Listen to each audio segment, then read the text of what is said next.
ঈদুল আজহা উপলক্ষে বগুড়া জেলার পশুর হাটগুলোতে শুরু হয়েছে বেচাকেনা। হাটের পাশাপাশি খামার থেকেও পশু বিক্রি হচ্ছে, তবে চাহিদার তুলনায় বেশি পশু থাকলেও দাম নিয়ে মিশ্র প্রতিক্রিয়া জানাচ্ছেন ক্রেতা বিক্রেতারা। তবে এবছর পশু বিক্রি করে লাভবান হবে খামারিরা, এমনটাই আশা সংশ্লিষ্টদের। আব্দুর রাজাকের ক্যামেরায় আব্দুল সালাম বাবুর পাঠানো তথ্য ছবি নিয়ে ডেস্ক রিপোর্ট। প্রতি বছরের মতো এবারও কোরবানির পশু লালন পালন করেছেন খামারিরা। প্রাকৃতিক খাদ্য খাইয়ে ফ্রিজিয়ান, শাহিওয়াল, গির, ভুট্টি, সিন্ধি সহ দেশীয় জাতের পশু পালন করে ভালো দামের প্রত্যাশা করছেন খামারিরা। তাদের অভিযোগ, এবছর গোখাদ্যের দাম ও শ্রমিকের মজুরি সহ খরচ বেড়ে যাওয়ায় পশুপালন খরচ বেড়েছে কয়েক গুণ।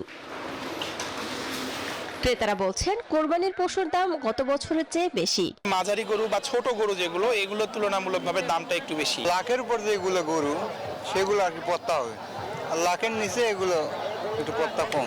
গোখাদ্যের দাম বেড়ে যাওয়ায় খরচ বেড়েছে, তাই দাম নিয়ে রয়েছে মিশ্র প্রতিক্রিয়া। খাদ্যের দাম বেশি, বুঝছেন, গরু পালে মানে লাভ হচ্ছে না। আর খরচ উঠবে না, 75 বেচলে 10 টাকা হবে, বেচা বেচলে লস যাচ্ছে।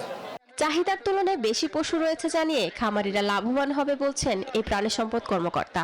টোটাল যে গরুর সংখ্যা রয়েছে কোরবানি ঈদকে সামনে রেখে, সেটা আমাদের চাহিদার তুলনায় অনেক বেশি। গরু, ছাগল, ভেড়া সব মিলিয়ে 5,000 কোটি টাকার উপরে ট্রানজাকশন হবে, যাতে খামারিরা লাভবান হবে। কোরবানির জন্য জেলায় 51,146 জন খামারি এবছর 7,46,842টি পশু প্রস্তুত করেছেন। শান্তা ইসলাম, ডেস্ক রিপোর্ট, নিউজ 24।